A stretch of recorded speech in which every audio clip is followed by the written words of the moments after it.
Welcome back, Manchester United fans. Wake up, because you have to listen to this. This one could change everything about how United line up next season. We're not talking about a random rumor. We're talking about a 60 million euros move.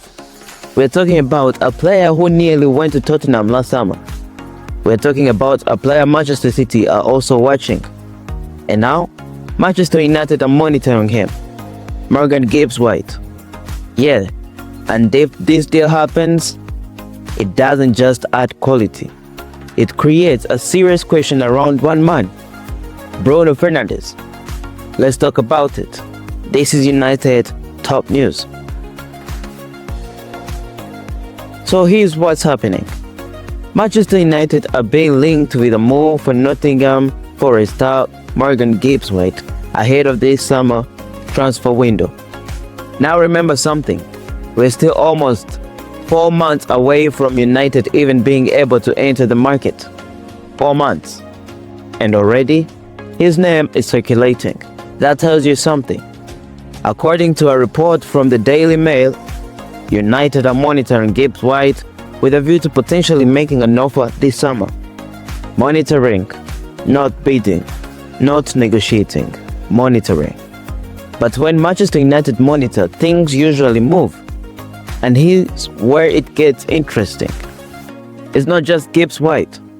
United are also reportedly interested in his Nottingham Forest teammate, Elliot Anderson.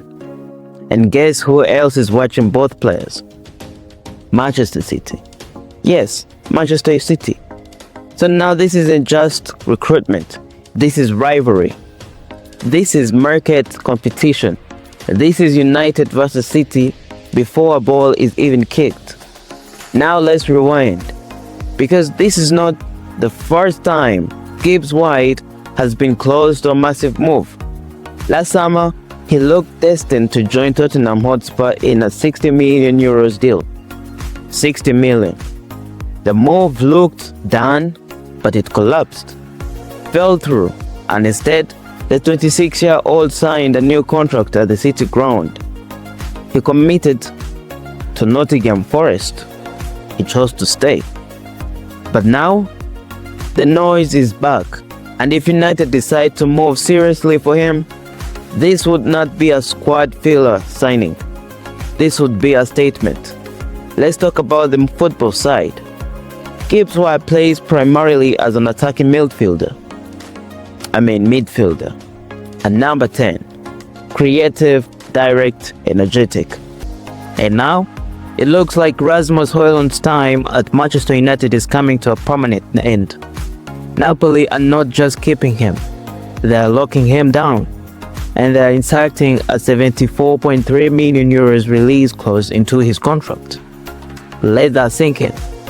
The same striker that struggled at Old Trafford is now being protected in Italy like a crown jewel. So what went wrong at United? Why did things collapse so quickly? And what does this say about the club's direction? This is a serious one. Let's talk. So here's the situation. Rasmus Højlund signed by Manchester United in 2023 from Atalanta for a package worth 72 million euros. 72 million. He had just scored 10 goals in Italy. Raw, young, explosive, physical. A striker with potential written all over him. The club saw him as the future. Fans were told to be patient. The rebuild would be built around youth. But football at Manchester United, it doesn't wait. Across 2 Premier League seasons, Højlund managed just 14 goals in the league. 14. Now, context matters. The team was inconsistent. Service wasn't always there. Confidence dropped. Pressure increased. And then came the managerial change. Ruben Amorim replaced Erik ten Hag. And just like that, Højlund found himself drifting out of the picture. Then last summer, United made another huge call. They brought in Benjamin Sesko for 73 million euros. Another young striker, another big fee. And that move told you everything. Højlund wasn't the main project anymore. He was replaceable. And when that message becomes clear at Manchester United, your time gets very short. So what happened next? Napoli happened. The 23-year-old heads to Naples on loan. And let's be honest, at the time, some United fans thought this was just a reset, a confidence rebuild. Maybe he'd come back stronger. But something changed in Italy. Under Antonio Conte, a manager known for demanding intensity and tactical discipline, Højlund found rhythm again. Short conversations, clear expectations, defined role. He's already scored 12 goals this season. 12. That's more than his entire tally from last campaign at United. And suddenly, the narrative shifts. Now, let's talk about the financial details because this is where it gets interesting. Built into Højlund's loan deal is a 38 million euros obligation to buy. Not an option, an obligation, I'm saying. But here's the trigger. It activates if Napoli qualify for next season's Champions League. And right now, they sit third in Serie A with 12 matches left.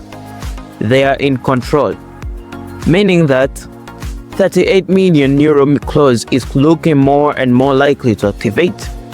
But here's the twist. Reports say that even if Napoli somehow miss out on Champions League football, they still want to sign him permanently. Manchester United have released their second quarter financial results. Now normally, that sounds boring, but this one changes the tone of the entire summer. Let's start here. Since mid-January, since Michael Carrick walked back into Old Trafford, the mood changed. And I don't mean slightly improved, I mean transformed. This club that looked confused, fractured, restricted, suddenly started breathing again. Carrick came in as interim head coach. No drama, no complicated systems, no tactical experiments that suffocate creativity. Just simplicity. And that simplicity unlocked players. Because under Ruben Amorim, let's be honest, there were complaints. Real complaints. They were there. Players felt trapped in that back three structure. A straitjacket system. Rigid, predictable, restrictive. And when footballers feel restricted, you see it immediately. Energy drops. Confidence fades, decision-making slows. Carrick removed that. He simplified the approach. And suddenly, we started seeing football again. We started seeing belief again. And the results followed. Wins over Manchester City. Wins over Arsenal. Title-chasing sides. You don't fluke those results. You don't accidentally beat teams fighting at the top. That lifted optimism around the club. And when optimism returns at Manchester United, everything starts moving differently. But here's where it gets interesting. Because while all that was happening on the pitch, off the pitch something else was changing too. On Wednesday, Manchester United released their second quarter financial results. And the numbers, they tell a story.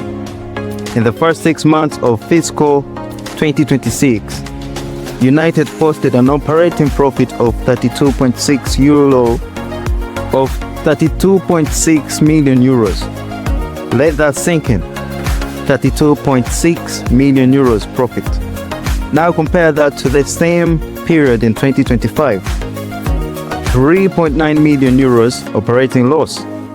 That's not a small swing, that's a massive turnaround. From loss to strong profit. Now yes, we have to mention this part. The club undertook cost-cutting measures. Controversial job losses happened. Difficult decisions were made behind the scenes. And those decisions were not popular. But financially, they worked. The club's books are healthier. And when Manchester United's finances are healthier, you already know what that means. Investment. And we don't have to guess, because CEO Omar Berrada said it clearly. He said, "We continue to take a football-first approach and invest in both our men's and women's first teams." Now pause that. Football-first approach? That's not accidental wording. That's deliberate. That's a message to fans. That's a message to agents. That's a message to the market. Manchester United are preparing to invest again. And here's where the next move becomes obvious. Midfield. It's about midfield. Regardless of who becomes permanent head coach, midfield is the priority. And we've already seen the names. Brighton's Carlos Baleba, Crystal Palace's Adam Wharton. Those two have been heavily linked since last summer. And here's the key detail. Both were considered when Ruben Amorim was still in charge. But their price tags? Too high.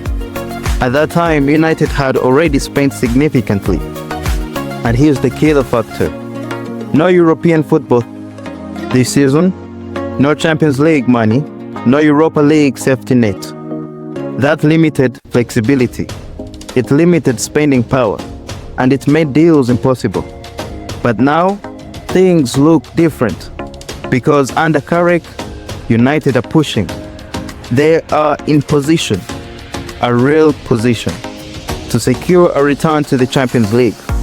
And that's not just about prestige. That's not just about music on Tuesday nights. That's about potentially earning 100 million euros next season. 100 million changes everything. It changes negotiations. It changes targets. It changes how you sit at the table with Brighton. It changes how you talk to Crystal Palace. Suddenly, those price tags, they don't look impossible anymore. Now, let's not ignore recent performances, because momentum has slightly slowed.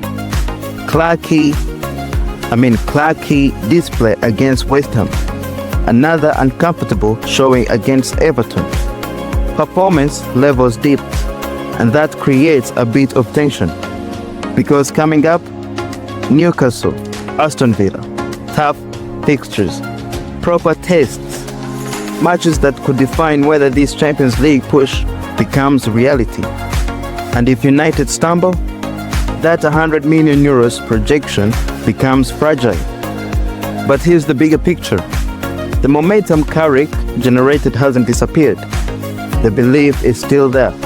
The structure looks more natural. Players look freer. And when you combine that on-field stability with off-field financial improvement, you get something Manchester United haven't had consistently in years. Alignment, football direction, financial support, strategic messaging. And when Omar Berrada publicly says they're taking a football-first approach, he's telling you summer investment is coming. Not reckless spending, but targeted, strategic, midfield focused. Because that's the obvious next step. United need control in midfield. Energy, ball progression, stability, long-term planning. And Baleba, Wharton, those profiles make sense. Young, Premier League proven, technically capable, high ceilings. This summer window is huge, absolutely huge. Because if United secure Champions League football and combine that with this financial turnaround, we're not talking about survival anymore. We're talking about credibility. We are talking about becoming a force again, not just emotional momentum. Real structure, real backing, real planning. Carrick stated the pitch. The board stated the books. Now comes the next phase, execution. And that's why this financial statement wasn't just numbers. It was a signal. Manchester United's next transfer action, it's staring us in the face. Midfield investment, Champions League push, strategic recruitment. And if it clicks, this could be the beginning of something real. So there you have it. From operating loss to a 32 0.6 million euros profit. From confusion to clarity under Michael Carrick. From restricted systems to simplified belief. And now, from financial recovery to potential transfer aggression. This summer isn't just another window. It could shape the next era at Old Trafford. But what do you think? Should United go all in on Baleba?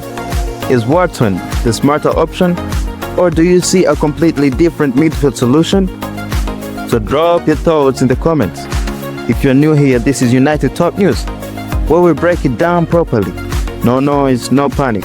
Just real Manchester United insight. Like, subscribe, turn on notifications. Because if this summer explodes, you already know where to be. I'll see you in the next one.